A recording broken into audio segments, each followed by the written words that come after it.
Hello, everyone. We are live Wednesday night. We're back again, or Wednesday, or Thursday morning, whatever it happens to be. But thanks so much for being here on the live stream. We are going to be talking tonight about designing a functional kitchen. Now, the title of this live stream or this video is How to Design a Wicked Awesome Kitchen, because the whole idea is that if you can make your kitchen really, really functional, you will definitely have a wicked awesome kitchen. I don't know if that's a saying anywhere else in the world, but when I was growing up, wicked awesome was wicked awesome. So we want to make sure that you have a very functional kitchen.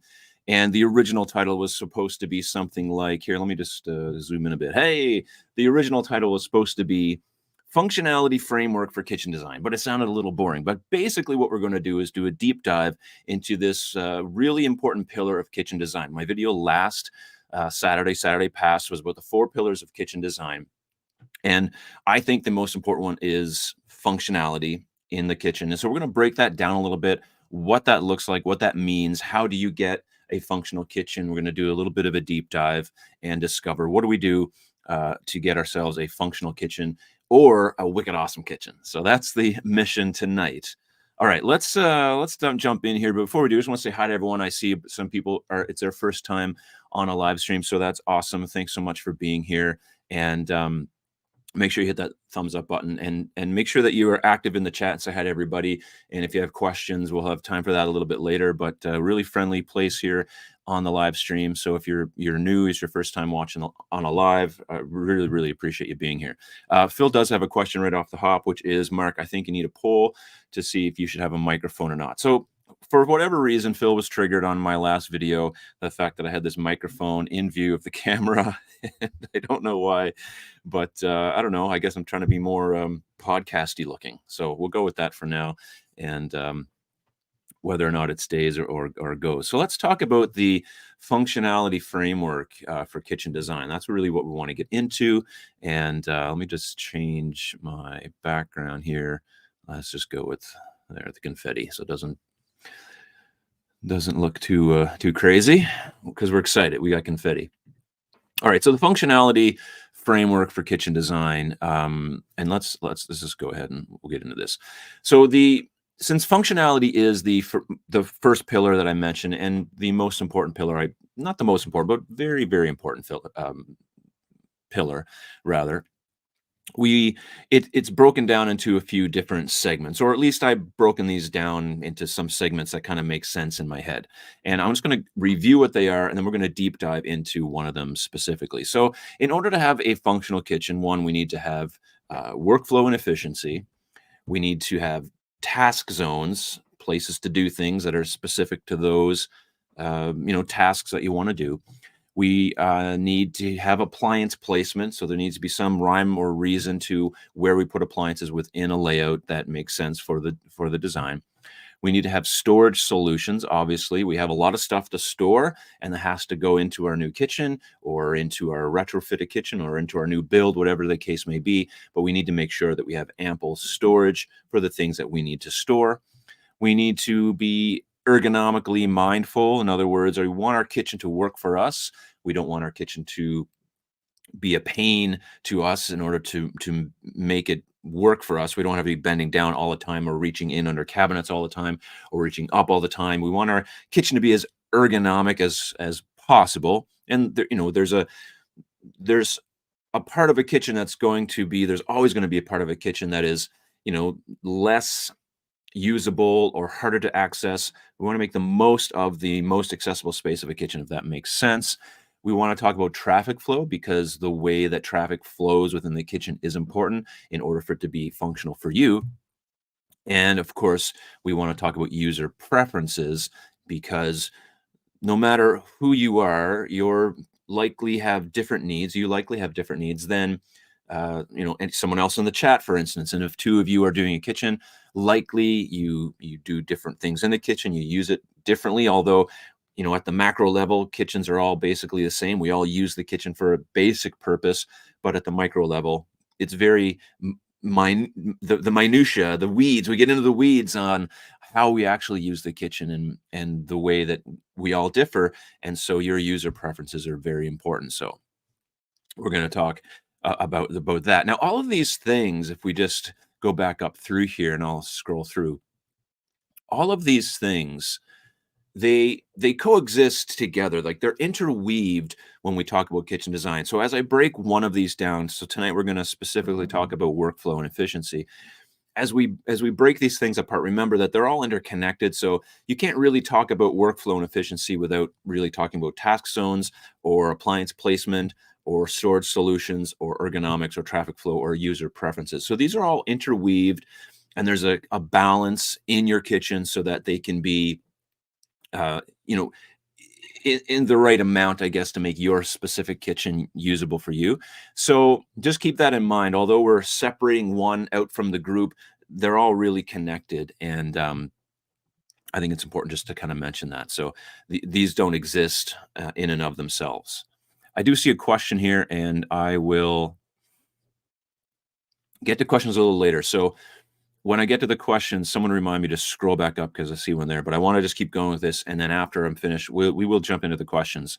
So if you have to ask it again, or someone remind me later on. Okay, so let's just jump into workflow and efficiency. What's that mean? What's it look like? How do you apply it to your specific kitchen design task, your renovation, or whatnot? So an efficiently designed kitchen minimizes unnecessary movements and optimizes the workflow. The layout should facilitate a logical progression from food storage and preparation to cooking, serving, and cleaning up. And this helps users save time and effort during daily activities in the kitchen. Basically, the kitchen should be working for you. One of my sayings on some videos is you don't want to work in the kitchen, you want the kitchen to work for you. And so that's basically the gist of what workflow and efficiency really, really means and what we're trying to optimize for. This is my picture of what a kitchen renovation experience looks like.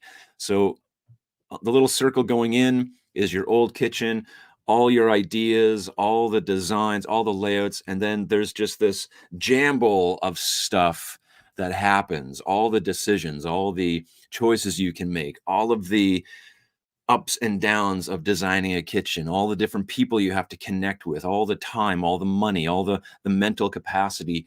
It's all jams up, and then out of the end, you get this beautiful kitchen that hopefully is functional. But we want to talk about what's in the center of that, what's in that jumbled mess, and how do we unfold that, unwind that, so that it's easier for us, so that the process is a little smoother, so that we do everything we can to make sure that coming out the other end, we do have a very functional and beautiful kitchen. So, okay, I'm going to go through a few layouts. So, what I want to kind of mention is when you are designing for workflow. So, if we go back to the definition, we're talking about the layout. So, the layout should facilitate a logical progression.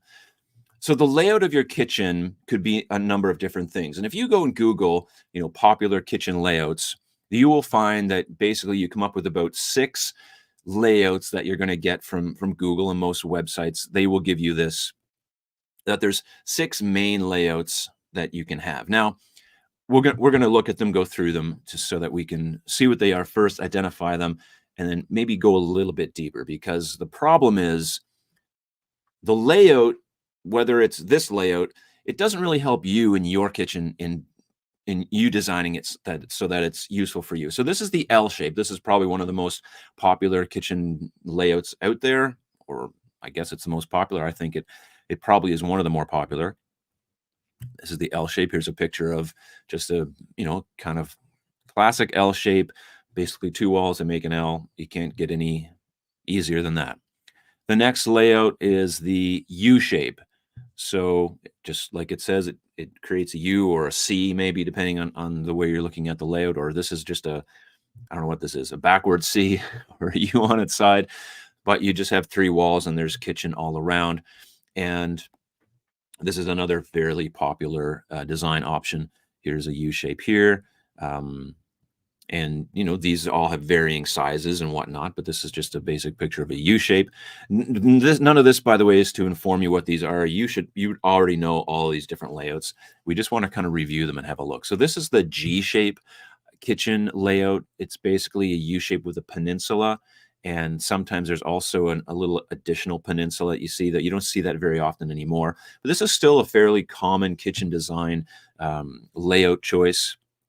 And here you go. You had a little bit of a U shape, and these take on different forms, of course. But to give you an idea of what those look like, having the peninsula is really nice.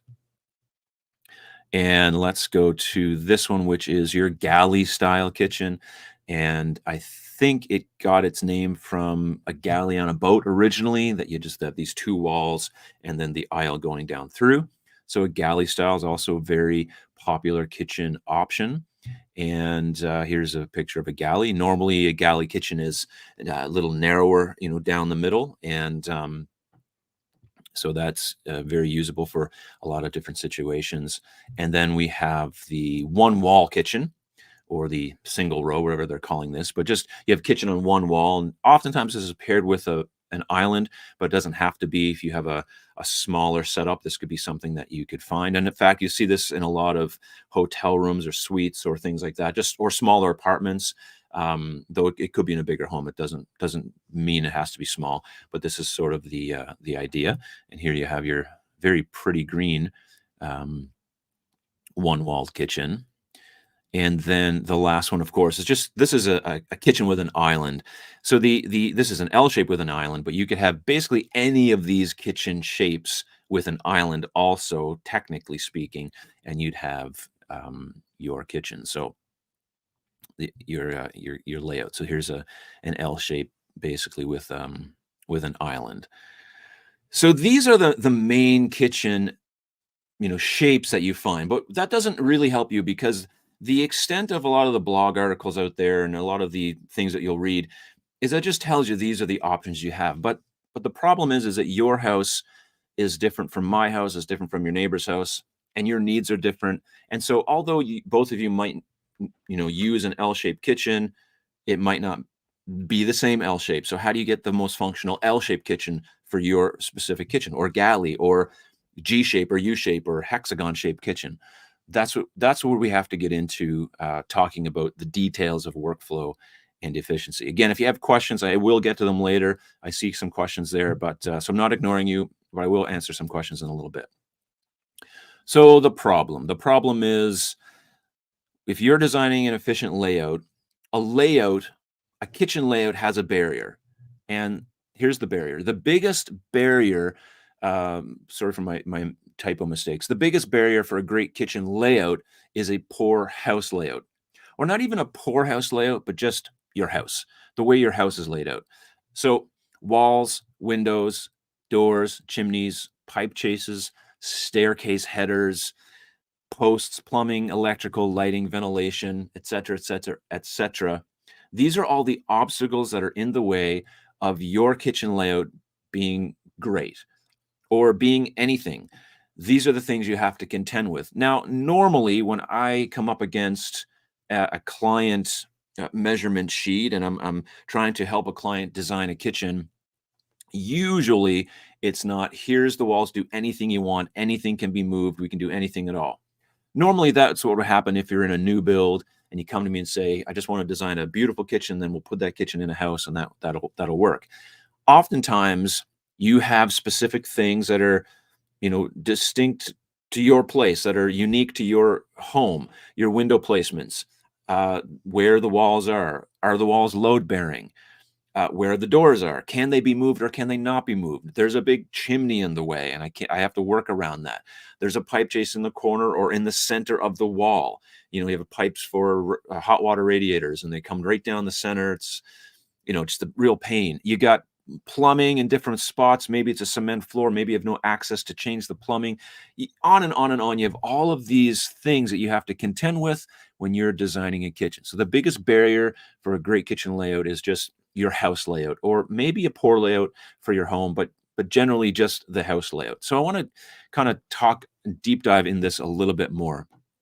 I just drew these up as basic kitchen design. So this is two identical L-shape layouts. And the only difference between the two of them is one of them has this extra window.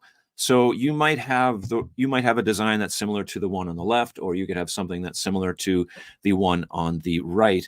The thing is that you have the same amount of space for your kitchen. You still have all the same amount of things you need: a sink, a dishwasher, a fridge, and a stove. You need some storage and countertops, but the way these things are laid out is drastically different depending on these variables. So here you have kitchen number one with just the single window, pretty classic looking L shape, very basic, just your sink, dishwasher, your fridge and your stove. And, that would be something that's fairly common. Add in a second window, or there's a second window there and you can't move it and you don't have the budget to move it and change the outside of the house, or for a number of different reasons, you have a completely different kitchen. Now, there's different ways to lay these out.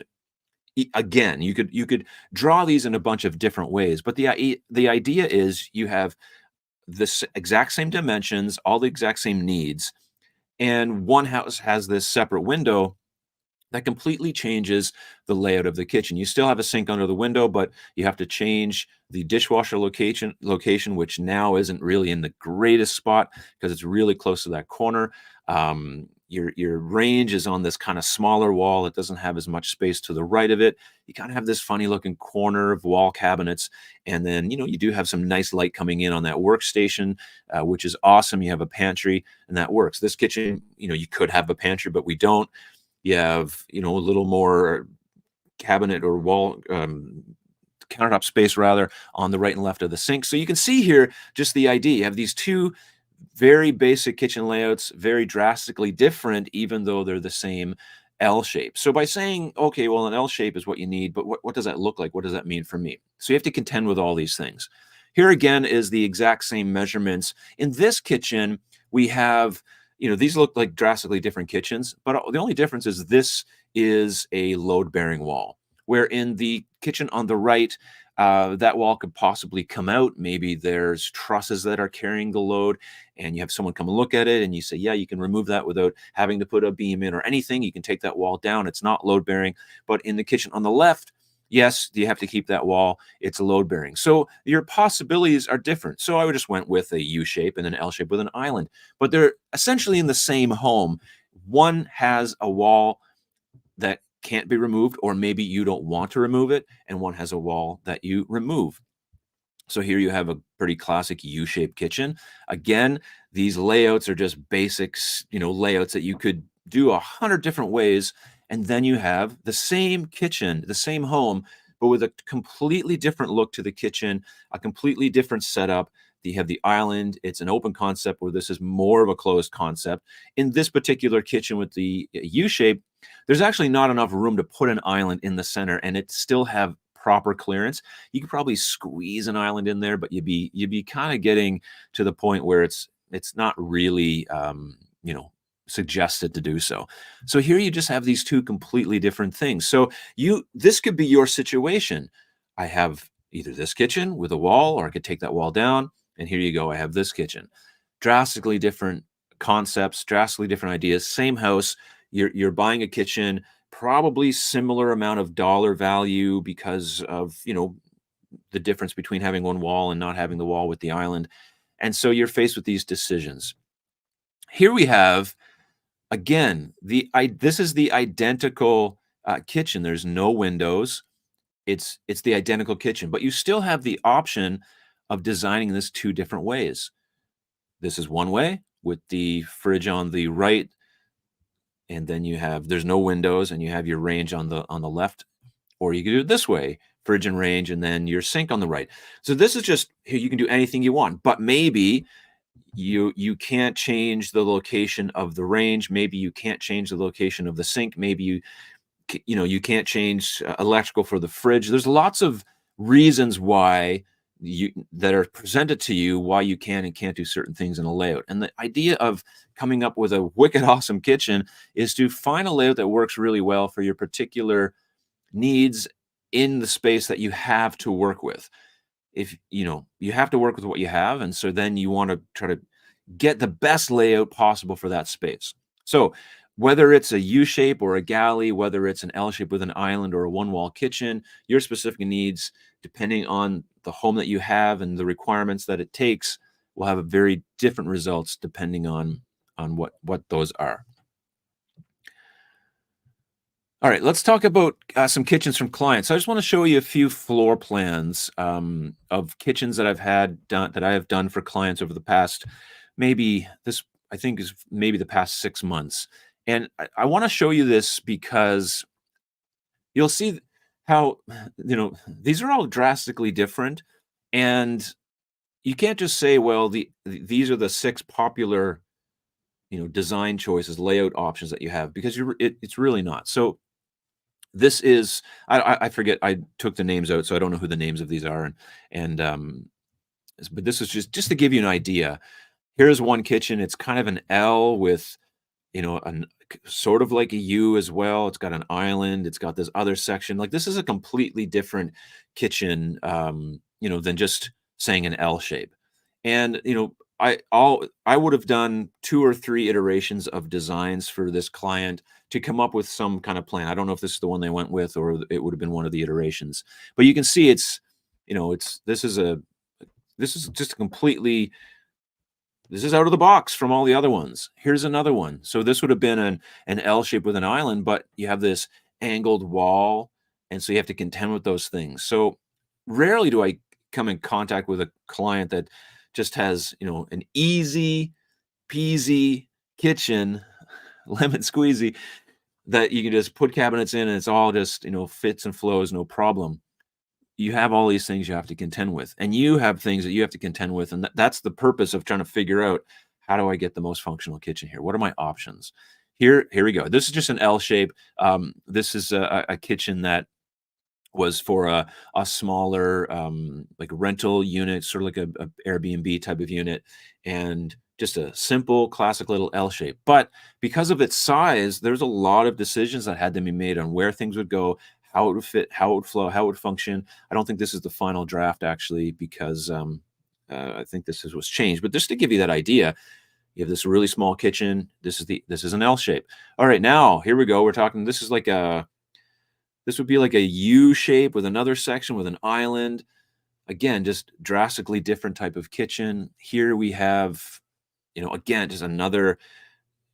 It's spaced out a lot bigger than other things. You have your sink way over there on the right.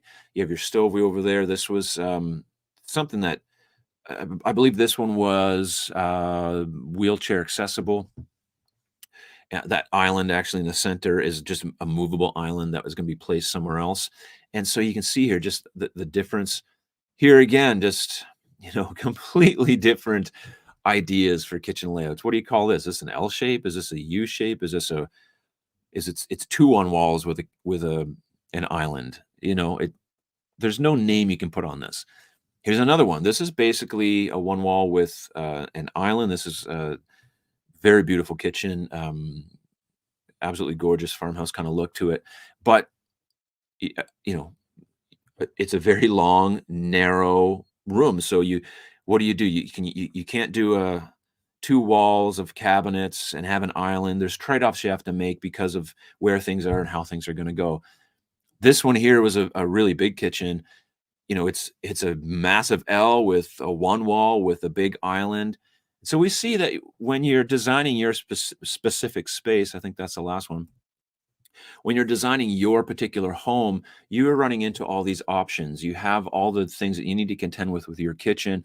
And so what I want to do next is just break down, how do we go about figuring out how to get the best kitchen for, for our home. And I'm sure that if you are up against a renovation, you've likely run into some of these issues. Here's my measurements. I can't change a lot of these things, and I want to design a kitchen to fit the best that I can in the space that I have with the budget that I have to get the most out of it in the end. And so that is really the plan. So just, and I want you to see these to show you that everybody's up against something. Everybody's kitchen is different. Everybody has different needs for their kitchen. Everybody has different obstacles that they have to contend with. Although all the obstacles are basically the same, we all probably have windows or we all have plumbing. Their locations vary. It would be nice if you could just do one kitchen design, or maybe there actually was 6 designs that you could just pick from. In fact, someone asked me that kind of recently. Hey, isn't there just like, can we just like plug and play? Is there just a layout that I can take and it'll just work? It's like sort of, but not really, because your home is different. But wouldn't it be cool? You could just maybe be boring. In fact, I think it would be very boring, and I'd be out of a job. So that doesn't help. All right, let's Let's go to this one here. How to design a wicked awesome kitchen. All right, let's do this. If you haven't hit the thumbs up button yet, go ahead and do that. I'm going to take a sip of coffee while you do. It doesn't cost you anything, but it means a great deal to me. I got the Amber mug back. I'm down here in the office doing this live stream. The last number have been over at the Airbnb, but we're selling it, so I can't go over there anymore. All right, let's go to the next one. How to design a wicked awesome kitchen. All right. So number one thing is you need to figure out storage for daily items. Everything from forks to food. Those are the things you have to store.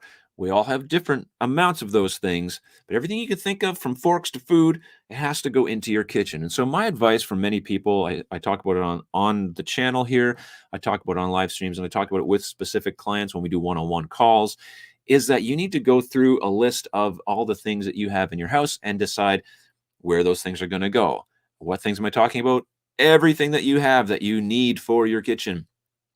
We all have forks and we all have food, and they have to go somewhere. And so you need to figure that out. So storage is a very important component of functionality, and making sure that you have ample storage in relation to all the other things we're going to talk about is absolutely crucial.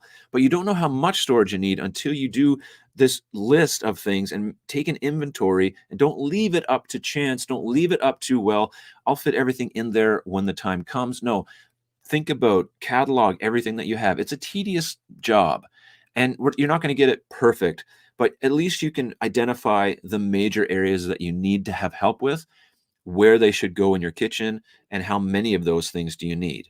So, a recent conversation I had with a client the other day on a call was about three drawer banks and two drawer banks, and how many of each of those do they need? So the kind of the question is, well, how many two drawer banks would we need in a kitchen, or how many three drawer banks, or how many four drawer banks? So a cabinet that has two drawers, a cabinet that has three drawers, or a cabinet that has four drawers. Well, the question is, you have to think of those three things. In a two drawer bank, you have great space for higher items. You have two drawers that you store higher items in, bulkier items it's great for. But how many of those things do you have? And do you want to store those bulkier items in a drawer? So if you have a bunch of small things in a two drawer bank, you're going to be digging around that thing like a treasure trunk, and it's going to get old quickly, because it's going to just be a mess. So if you have a Vitamix, something tall, or a air fryer, or any kind of appliance, or a bigger pots or things like that, then you definitely could maybe get away with having a two drawer bank. But a three drawer bank can store a ton of stuff too. It's great for pots, it's great for pans, it's great for bigger items like that. It's great for plates and bowls. And we keep our bowls and plates in a three drawer bank. We keep all our cutlery and lunch stuff for the kids in our three drawer bank. And you still have a drawer on top that's shallower for cutlery, or utensils and things like that. Four drawer banks are great too if you have a lot of dishcloths and cutting boards and smaller utensils, or things that baggies and all that other, all the stuff, forks to food that you need to store in your kitchen. And the amounts of those things varies on the amounts of things that you need to store. So don't just fill your kitchen blindly with drawers. Think about the size of the drawer, what needs to go in it, and then you can figure out how many of those and where in your kitchen they would go. So that is, that is getting into the weeds on storage. So the next thing, when it comes to storage, you have daily items. You also have seasonal items. So you have things like a big stock pot that you would use for a corn boil, or lobster season comes around and you want to have a feed of lobsters, and you get the big stock pot out. But do you need to dedicate a portion of your kitchen to that stock pot, or can it go on top of the freezer in the mudroom, or can it go in the basement for when you need it? So how much money do you want to spend for a pot that you only use a few times a year, unless you use the stock pot once a week and you're big into making stew and soups? So you have to think through these things. And also seasonal items like your Christmas plates, or your special things that you need once a year, twice a year, or however many times a year. Do you want to store those in your kitchen, or do you have a special place for those elsewhere that you don't need to have necessarily in your kitchen? And of course, I'm not even considering those of you who need kosher kitchens, and I've had clients who that was one of their requirements is they need a kosher kitchen, and so they have multiple sets of things and they need to be stored. So this can be seasonal items or maybe items that aren't used daily. It could be things that are week, monthly maybe, or every once in a while, things that aren't everyday items, but they need to be stored. But their importance depends on where they're stored and what kind of cabinets they're used. Okay, the other thing is small appliances. So you have toasters to mixers or blenders. Where are these things being stored, and how many do you have? And are you a small appliance junkie? Do you just walk through the kitchen stores at the mall or at Walmart or wherever, or if you're in Canada, Canadian Tire, and you just see all the appliances laid out, and you're just like, ooh, what's that? A Ninja something? You're like, I definitely need one of those. And some of us are like that. We just want to have new appliances. We have coffee makers, we have Keurigs, but we also have percolators, and then we have pour overs, and then we have toasters and blenders and Vitamixes and other kind of mixers and fryers and non-fryers and slow cookers and fast cookers. And you name it, we have them, and they have to go somewhere. And so really thinking through where these things are going to go. Are they going to be on countertops? But storage is drastically important, and storage of these items is drastically important for figuring out the layout of your kitchen. It's not just about the functional aspect of it. It's in the layout. Where are they going to go in the L shape? Where are they going to be placed in the island or in the U shape? Where are these things going to be stored? Now we talk about surface. So you need surface area. That's your countertop. You need to have surface area for prep.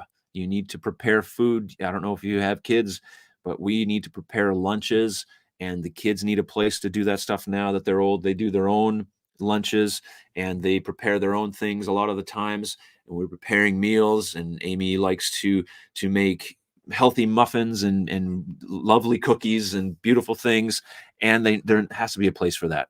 So you need a spot for prep. Now, I'm not going into the details of, how much is, mandatory. That is where it comes down to your specific user preferences. You need a place for placement. In other words, you're taking that pot off the stove. It's got to go somewhere. You're putting it down somewhere. So you need to have enough surface that you can place things around, whether it's on a trivet, whether it's on the countertop, whether it's for temporary or for a long time. You need to have space for that. You need to have a place for service. You likely, if you have an island, a lot of the times the island is where the plates go. For us, the kids come, they pick up the plates from the island, and they maybe serve their own food, or they pick up the plate from there. Or hey, it's pizza night, and guess where the pizza goes? Slam on the island. You got to have a place for that.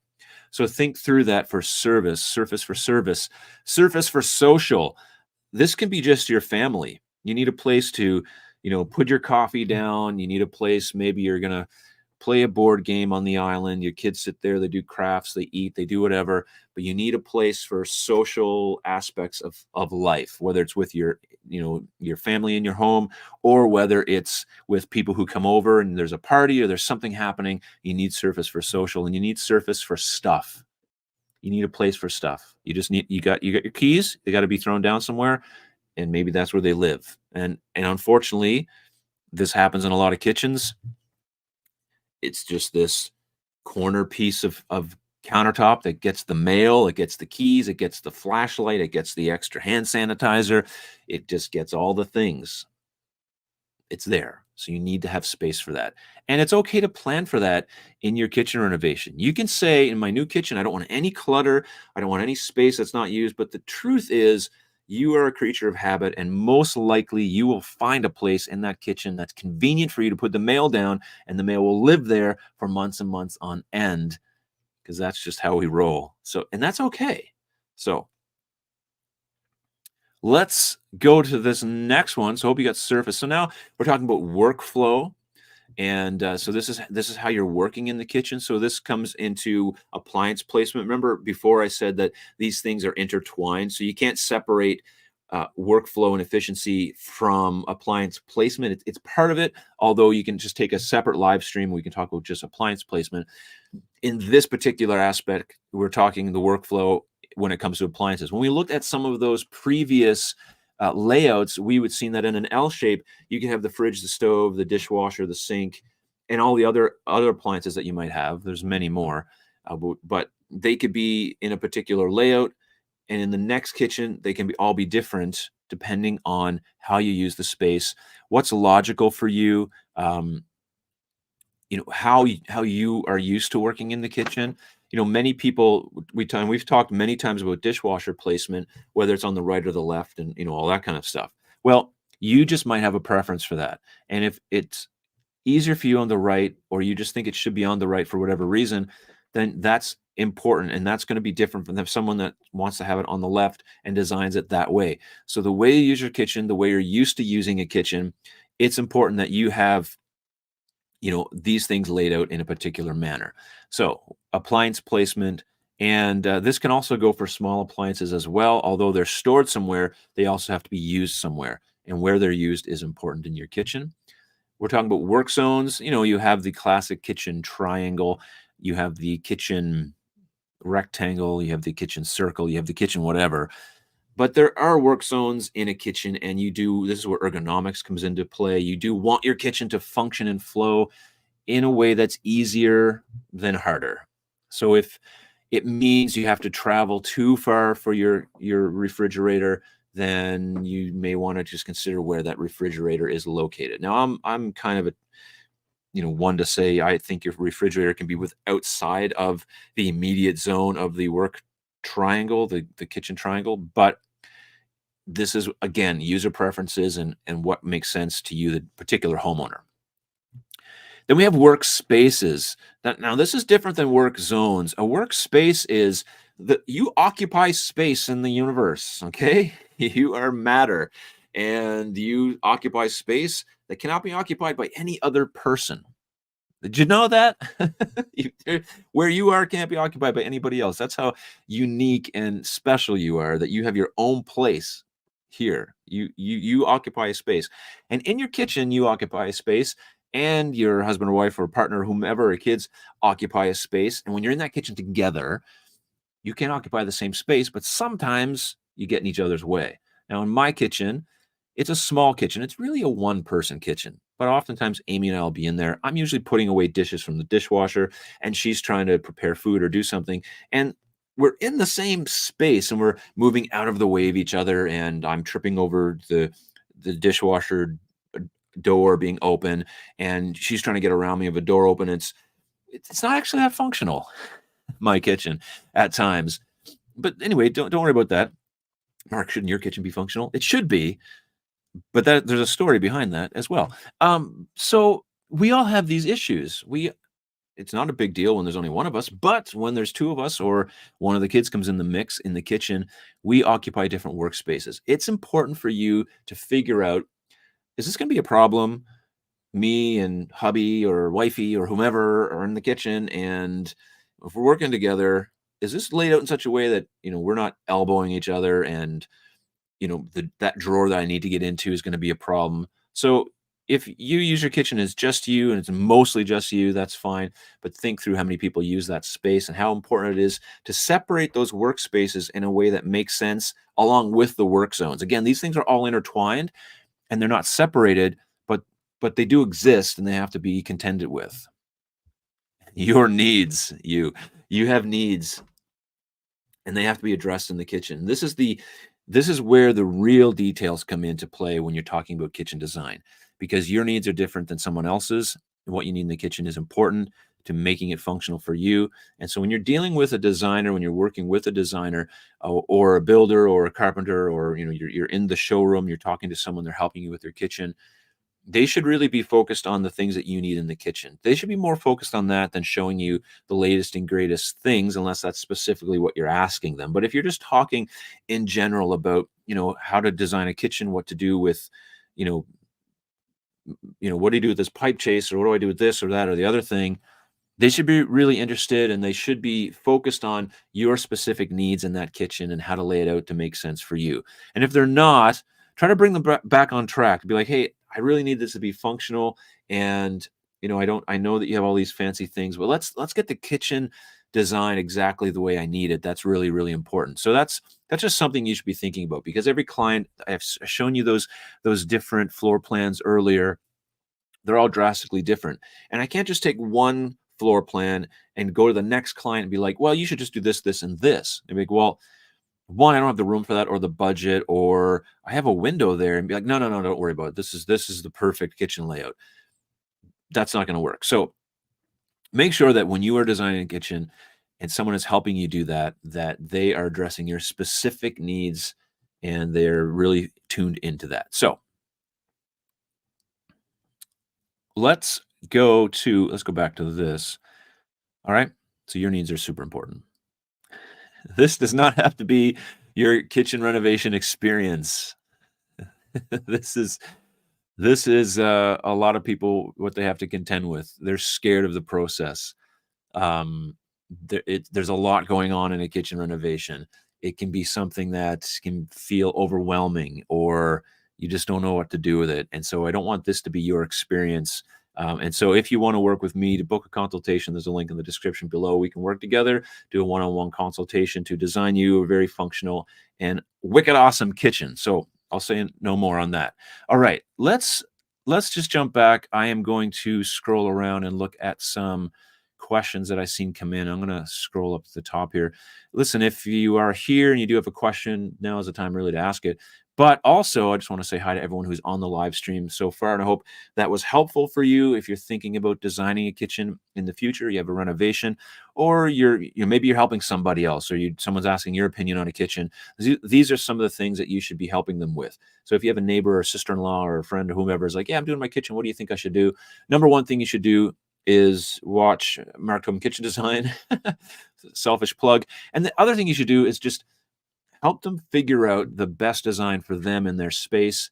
And I hope this gives you a little bit of tools to do that. So I seen there was a question earlier here from Tony. Yeah. Okay.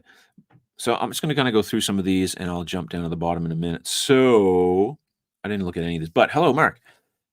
During Christmas dinner, a good friend indicated that I have two wall ovens instead of one I have provisioned. Is she right? Did I screw up? During Christmas dinner, a good friend indicated that I should have two wall ovens instead of one. She's right if you need two wall ovens, but if you don't need two wall ovens, then no. This is my point exactly. Just to say that you need two wall ovens, or just to say that you should have two dishwashers, or just to say that you should have an over-the-range microwave, or just to say that you should have a microwave and a base, or just to say anything really comes down to, do you need two wall ovens? And do you foresee yourself using two wall ovens at one time a lot? And if so, then the question is, is she right? Well, maybe if you answer yes to that question. If you're like, well, no, I've only ever really needed one wall oven, and I can't see myself ever needing two wall ovens, then no, you didn't screw up at all. So this is why this is important. So that's a really good question and kind of makes my point of you need to know what you need for your kitchen, and somebody else's opinion, which can be a great opinion, and having two wall ovens is awesome, sure. Whether or not you need one, that comes down to your personal uses and preferences. All right. I hope that helps a little bit. Let's go down here. Okay, let's see. Is ultra compact countertop the same as Decton? Basically, yes. Decton is an ultra compact surface. There are other ultra compact surfaces out there that are made of different materials, but Decton is an ultra compact countertop. So it is made with basically it's like a sintered stone. It's like a powder, and it's heat and compression, and it's compacted. But we talked before about the ones that are made of paper and laminated, and those are ultra compact as well, super super strong and durable, but just different materials. But yes, Decton is ultra compact. I don't know if there's any other questions so far, but I see Helen here. Hey, Helen, happy New Year! And she's back. Back from your cruise. Happy New Year. Missed first live last week. We forgive you, as in remote Southern Australia. Oh, on a river cruise. Awesome. Lovely. No Wi-Fi or mobile coverage. Oh, that's awesome too. Didn't realize I was an addict. Well, that's okay. We're glad you're back, Helen. We're glad everyone's here. Um, Here's a question from Judy. If you do have a question, put a few question marks in front of it so that I can see it easier. I have designed a kitchen on the IKEA site, but I'm wondering, is there a different program that can be used? Do you know of any? IKEA is great to give a basic idea. I don't know of any great free ones that are user friendly. Um, Give me a minute to think through that, so I'm not on the spot thinking. Um, I've used a few. I've used a few online. I guess SketchUp would be your best option, but it's there's a bit of a learning curve I find to SketchUp. But somebody else, if you can think of some, put them in. I just can't think of one off the top of my head that's free and easy to use. I think IKEA has the best free and easy one. Um, Especially if you're using IKEA, definitely there's no reason to not use that. But um, yeah, I think there's other ones out there. I'm just not sure because the one I use is you need a license for, which is just expensive. So the average homeowner is not going to do that. They would just hire me to do it. So there's selfless plug. All right, I'm just scrolling through previous comments, so just bear with me till I get to the bottom here, everybody. And I think I'm there. Sophie, I'm late. I'll have to rewatch. Hey, Darlene's rewatching, no problem. My kitchen has exactly one drawer. That'll be the first thing I fix. Yeah, that I recommend you doing that.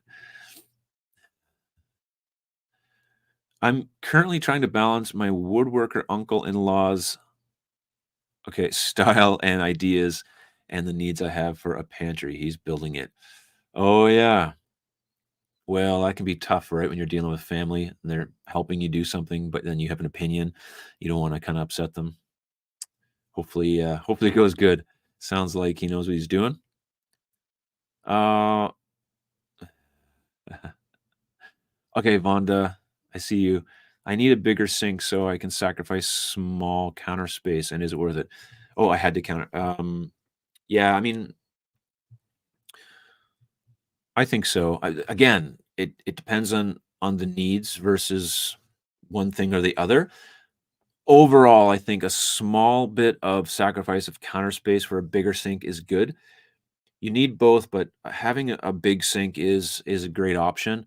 And if it's a small amount of counter space and you think it's not worth really worrying about, I think it can be fine. If Because you most likely have counter space other places, and usually the counter space that's directly next to a sink, depending on where that sink is located, um, you know, have sometimes if it's on an end of a run and you have a small bit of counter space on one side, then that's already less usable than, a big span of counter space somewhere else. So taking up some more of that, I don't think is that big of a deal. Again, it's specific to the layout, and like this can be yes and no of an answer, but I think having a bigger sink is good. Okay, let's move on. All right. Do do you know if you can put a double oven in an IKEA kitchen? I believe you can. It's in their list of tall items, and it's one of the items there. I believe there is. I could be wrong, but I think there is. I'm trying to figure out an appropriate number of can lights for a 12 by 12 kitchen. Any suggestions on how to decide how many and where to put them? Okay, yes, I do have some suggestions. First of all, let me just go back to a floor plan. Let me just find a floor plan here, and I'll use that to kind of help. Uh, let's just see here. Hold on, bear with me for a second. Okay, let's just take this floor plan for instance. I know it's not yours, but I'll have to explain this because you can't see my mouse. Um, so okay, I just had this conversation with someone as well. When you're putting in can lights, pot lights, LEDs, you want to put them. I'm not. I don't subscribe to they have to be all equally distant and look like a pretty runway, which is nice in a living room, dining room. But in a kitchen, you really need light where you need the light. So, for instance, in this particular layout, above the fridge and pantry. So, when I have a pantry unit with pullouts, I want to have a light directly above that pantry so that when I open the door and pull the pullout out, the light shines on the pullout, the drawer that I pull out. Okay, and then so that light needs to be in a particular spot that might not be the, you know, exact place where it would line up with something else.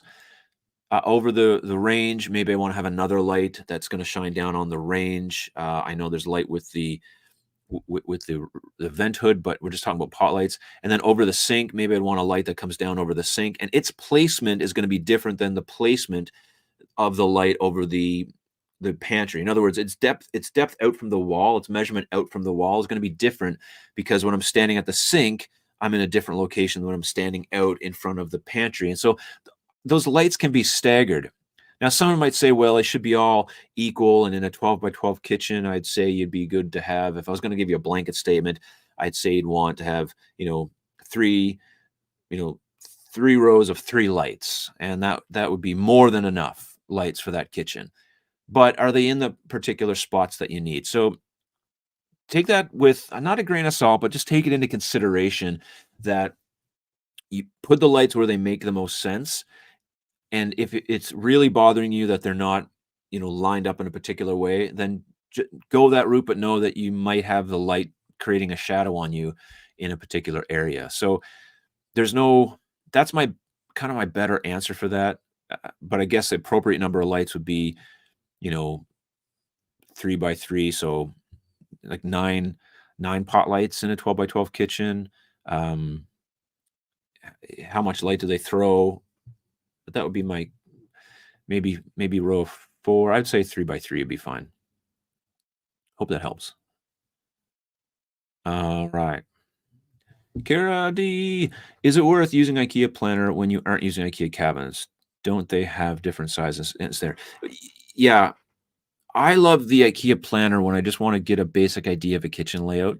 I already like we know that they have particular sizes that we have to deal with, but so yeah, if I'm designing something for a client, I'm not going to use that.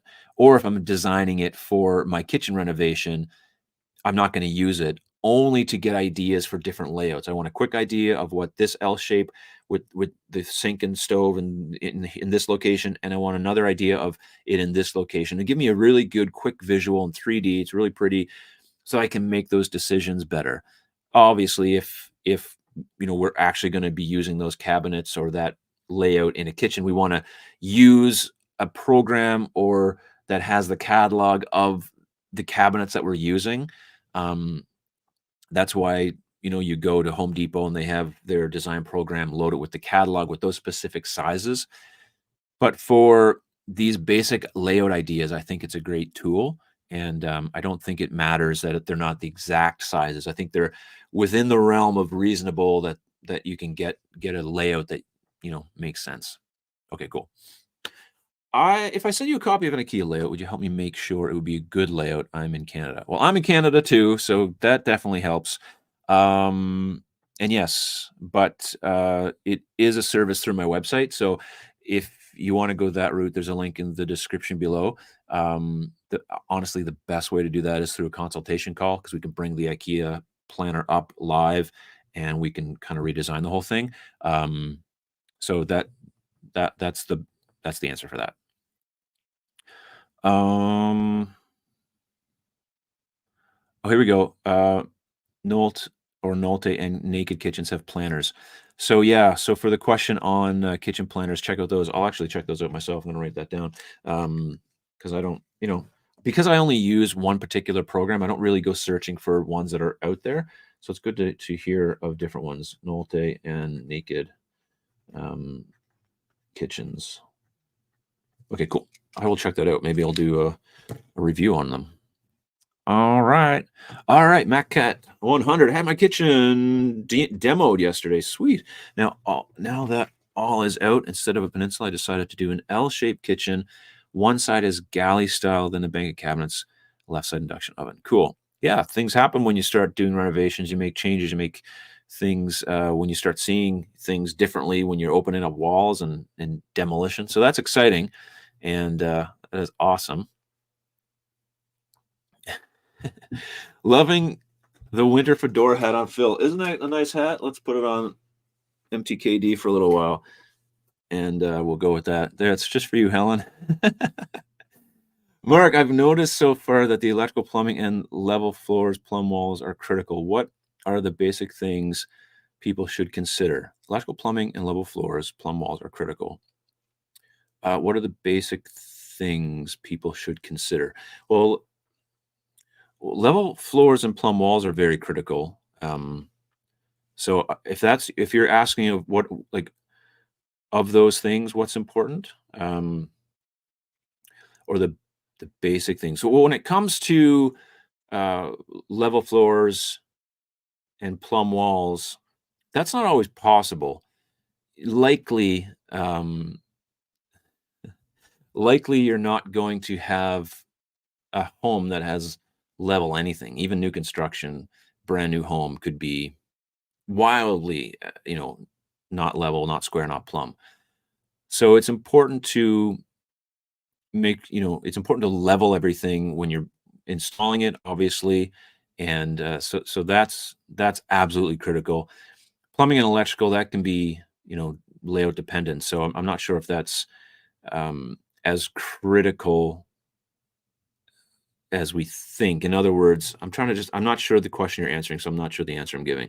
Um, but the basic thing is making sure that you have, you know, that the electrical is on the right circuits, so you're not gonna be blowing fuses or blowing your breaker all the time. Making sure that your plumbing is in the right location. This is a stupid answer. I'm gonna move on. Nick, I'm answering your question like a blubbering fool.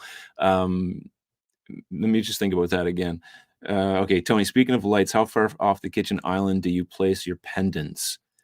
Um, I think they look better when they're closer to the island, but I assume makes them less operational. Let's look at the interior design handbook and get an answer here from old Frida.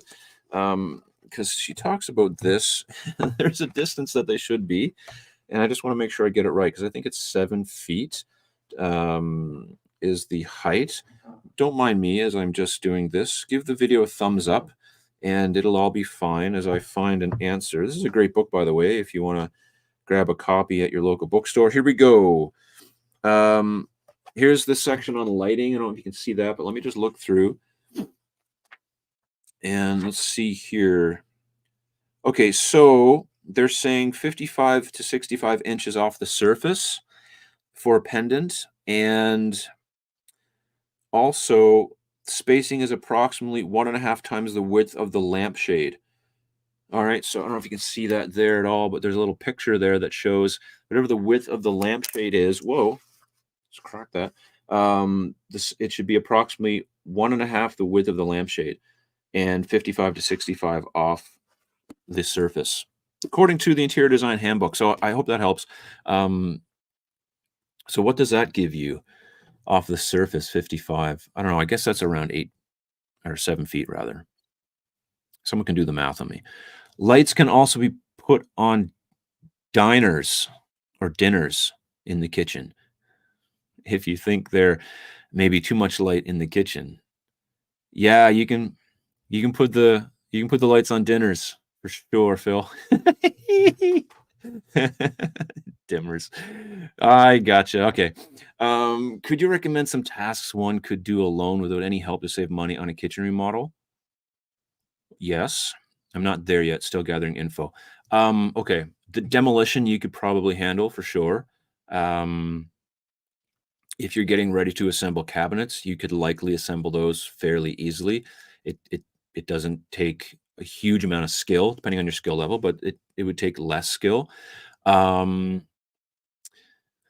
Laying flooring is not out of the realm of impossible for just the average homeowner. That I would say you could probably do. The painting, stuff like that is definitely possible. When it comes to anything electrical, plumbing, ventilation, those are things that should be handled by a professional only, unless you're, very skilled, handyman, handy person. And then, you know, you could install the cabinets yourself, and that really depends on how comfortable you are with that kind of task. And only you would know that, but assembling them, yes, for sure. Demo, yes, for sure. But countertop installation, that's pretty specific. Finish work is specific.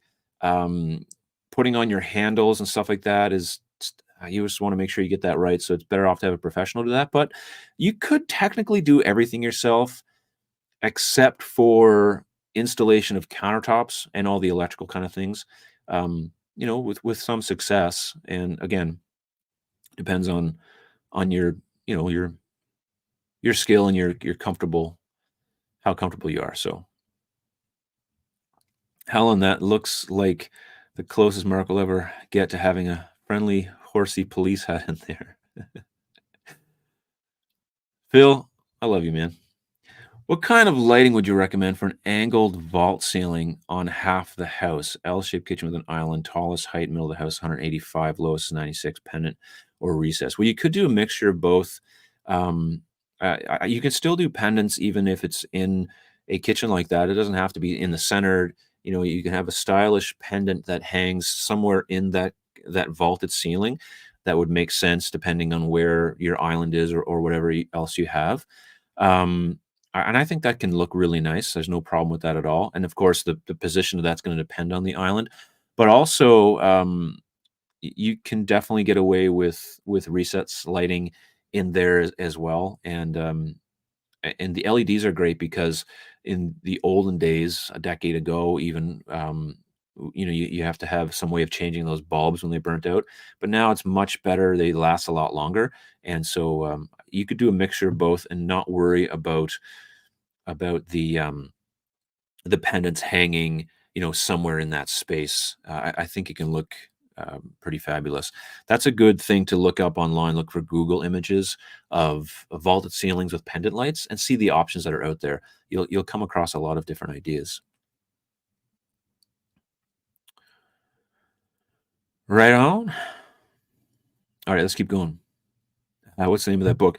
This is the Interior Design Handbook, and it's by Frida Ramstead.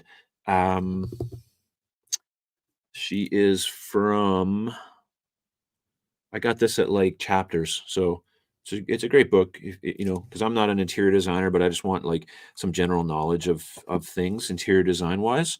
So this is helpful. It has a kitchen section too, which is kind of cool. And I find interior designers have a different take on kitchens, so it's nice to hear some of their opinions. So it's the Interior Design Handbook.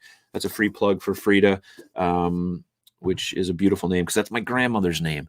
And so that's cool. You don't meet too many Fridas. I think it's Scandinavian. She's somewhere in Europe. But yeah, I have floors, counters, cabinets, and lighting all complete. All we're waiting for is appliances to be installed. We're almost there. Vonda, send me a photo. I want to see what this looks like. Love it. All right. Oh, you know, when you seen that, must have known, Phil, that when you seen that, you're like, oh no, I'm not going to let that one slide. All right. Very, very cool. Great job, Mark. Thank you. Have you ever used LVL beams for wall where cabinets would be hung? Is it worth the added expense? I've used, yeah, I put a beam in my house. So if you see any videos of my house that has that beam in it, that's that was an engineered beam, and basically it's an LVL beam. It's 27 feet long, so it basically holds up the entire home, which is that 27 section of the original house that we took out all the walls. And this was pre-COVID, and it costs that one cost me around $500. So obviously it's going to be more than that now. But you can get an idea of what those things would cost for that size. Um, but I took the wall out, so I'm not sure if that's what you're talking about. You're taking a wall out and putting the beam in. Um, And if so, yeah, I think it's worth the expense if that's what it takes to remove the wall, and that's kind of what you're going for. So, if I and if I didn't answer your question, I'm sorry. I'm having trouble with questions tonight. Oh, yeah. Um, yeah, once you get the knack of it, you can level the doors. But yeah, there's generally 3 points of adjustment, and it takes a little bit to get used to. But that's something that takes a little bit of time to do. You kind of got to play with them a little bit. Phil, some electricians don't put recessed lighting in ceilings because it may affect the insulation in the roof above, especially if you're in colder climates. They prefer pendants. Okay, that's good information. But do they mean like the thin LED ones? Because those don't take up any space. So the old pot lights, the big can lights had a big housing and stuff, but the ones now are gosh, 3/4 of an inch, and, I don't know if it would be the same, so that's something to check out for sure. Oh, vertical.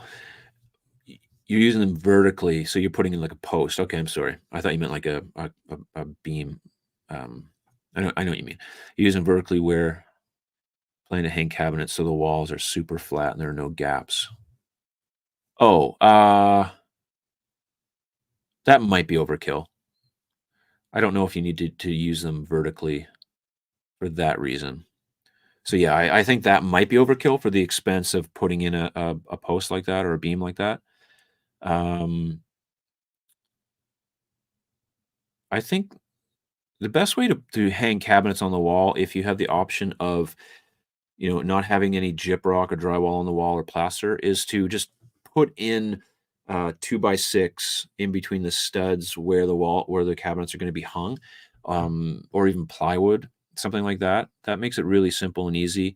And but I don't think I'd go to the expense of the beam. So that's, I mean, you could, but you definitely could, but yeah, definitely an added expense. And I don't think you get the benefit because I think you can level cabinets without that just as well. So all the lighting should have insulation in them, at least the ones now do. Yeah. So that's, I mean, I guess what Phil's saying is that if that does affect the insulation, then maybe not. But if and in colder climates, yeah, I it comes to down to the type of light. I'm pretty sure, but it's something good to check out and definitely ask an electrician that question. Don't go by what I'm saying or anyone's saying. When you're doing a kitchen renovation, it's awesome that if you can, this picture there, if you can, talk to the professionals and get as much advice as you can. So when it comes to electrical and ventilation and plumbing, you know, you're going to get more anecdotal stuff from me because I'm not a professional in those trades. But when it comes to designing a functional kitchen, I got you covered. We can help with that. That's what we do here on the live stream and on the videos and all the other stuff, Mark Tobin kitchen design related. So I hopefully you have your questions answered. If you have them, we're gonna say sayonara for now. But you know, check out the link below if you do want to work with me one-on-one and chat about your kitchen renovation. I'd love to help you. The one-on-one call is one of the better solutions I have because we can deep dive into your particular kitchen and you can kind of get some questions answered. So that is definitely a good one. Mark, sorry for the cryptic question, but little changes have big ramifications. Yes, okay. Changing a separate cooktop oven to slide in result in a new circuit and ventilation. So yeah, definitely, definitely little changes can have big ramifications for sure. I don't know if your question was so cryptic that my brain was maybe just not working correctly. Um, yeah, this is where it's important to know what what's important in your kitchen. So, okay, and I have just had a conversation with someone again on a client call, and the question is between a wall oven and the in a range. And in their particular layout, they had a wall oven and then they had a cooktop. And you're saying like you could change that out to have a single range, or you could have a cooktop and a range or a wall oven, and now you're talking about different plumbing, you're talking about different amount of space. And so the thing you should consider in this kind of scenario, and the thing I told them is that while your layout is conducive to having both, um, you do need to realize you're trading off, you know, counter space or storage for a wall oven cabinet, and you could have more of that if you just had a range. But it might be more convenient for you to have your wall oven higher, or to have an oven higher than, and then to have a cooktop somewhere else. And this is where, making these changes, it does play into your kitchen design result and how you're going to use that kitchen over time. And especially over time, because as you get older, maybe you don't want that thing to be low to the floor. And so making these changes is really important to consider beforehand, and planning it out with your designer and getting different ideas for the layout to see what makes sense for you, what you think is going to work in the future or even work right now. And then, yeah, of course, by changing these things, it's going to have definite, you know, things are going to be different depending on where those things are placed. So that can come even with microwave placement. That can come with, refrigerator replacement, anything to do with an island. Just all kinds of these decisions are important. So I think the main takeaway with going back to Nick's original question, I think the main takeaway is the basic things is what we're talking about tonight, is getting that layout figured out exactly the way that you need it for your particular kitchen, whether it's an L shape or a G shape, or like we looked at those different clients that I have, all kinds of different combinations of those things. Getting your kitchen laid out in such a way that works for you, that's functional, that you kind of cover all those bases. You go through the task of figuring out your storage, your surface, your workflow, your workspaces. You figure out all that out, and then you can answer those questions easier, whether or not it's good to have a double wall oven, a single wall oven, or a range. All those things are going to create different, issues for you or problems to solve.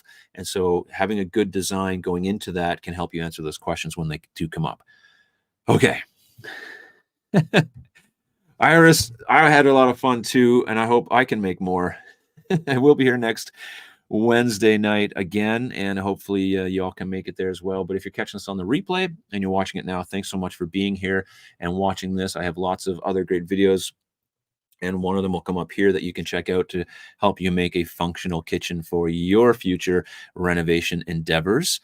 And we'll see you on the next one. God bless. Have a great week.